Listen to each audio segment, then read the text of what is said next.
করা যাক। ভেক্টর যোগ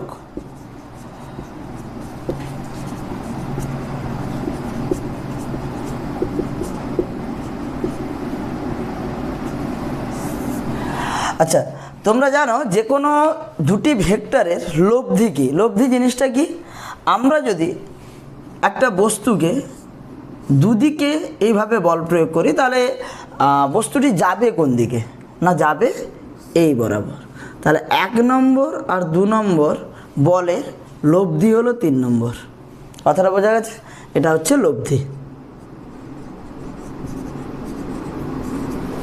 ওকে, তাহলে আমরা এই লব্ধিটাকে বার করব কি করে? যে কোনো দুটি ভেক্টরের লব্ধি কোন দিকে হবে আমরা একটা সূত্রের মাধ্যমে বার করতে পারি।